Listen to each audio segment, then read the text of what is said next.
کاغذی تھیلے والی شہزادی۔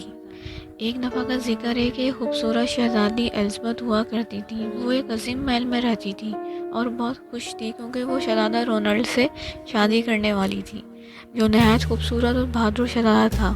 الزبتھ نے اپنی شادی کے دن کے لیے ایک نہایت خوبصورت شاہی لباس تیار کروایا تھا، لیکن ایک دن ایک خوفناک ڈریگن آیا۔ وہ ڈریگن آسمان سے نیچے اترتے ہوئے محل پر حملہ آور ہوا۔ اس نے محل کو آگ لگا دی، اسے جلا کر راکھ کر دیا اور سب کچھ برباد کر دیا۔ شہزادی الزبتھ کا سارا سامان اور اس کا خوبصورت لباس جل گیا۔ اس سے بھی زیادہ دکھ کی بات یہ تھی کہ ڈریگن نے شہزادہ رونلڈ کو اغوا کر لیا اور اسے اپنے ساتھ اڑا لے گیا۔ شہزادی الزبتھ نے جب محل کی تباہی اور شہزادہ رونلڈ کے اغوا کو دیکھا تو اس کے دل میں خوف کے بجائے ہمت پیدا ہوئی۔ اس نے فیصلہ کیا کہ وہ شہزادہ رونلڈ کو بچانے جائے گی، لیکن چونکہ اس کا سارا لباس جل چکا تھا، اس نے ایک کاغذی تھیلا پہنا اور اپنے سفر پر روانہ ہو گئی۔ شہزادی الزبتھ کا سفر آسان نہیں تھا، اسے گھنے جنگلات، اونچے پہاڑوں اور گہری وادیوں سے گزرنا پڑا، لیکن وہ اپنی ہمت اور عزم کے ساتھ آگے بڑھی۔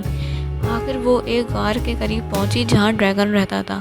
ڈریگن غار کے باہر آرام کر رہا تھا۔ الزبتھ نے دیکھا کہ ڈریگن بہت بڑا اور خوفناک تھا، لیکن وہ ہار ماننے والی نہیں تھی۔ وہ ڈریگن کے پاس گئی اور اس سے بات کرنے لگی۔ اے عظیم ڈریگن، الزبتھ نے کہا، تم تو بہت ہی طاقتور ہو، کیا تم اس سے زیادہ اپنی طاقت ایک بار پھر سے دکھا سکتے ہو؟ ڈریگن نے فخر سے اپنی طاقت دکھانے کا فیصلہ کیا اور اڑ کر دنیا کا چکر لگایا۔ پھر الزبتھ نے کہا، واہ، تم تو بہت زبردست ہو، کیا تم اپنی آنکھ سے تمام جنگل کو جلا سکتے ہو؟ ڈریگن نے اپنی آنکھ سے پورے جنگل کو جلا دیا، لیکن ایسا کرتے کرتے وہ تھک گیا۔ آخرکار وہ اتنا تھک گیا کہ وہ سو گیا۔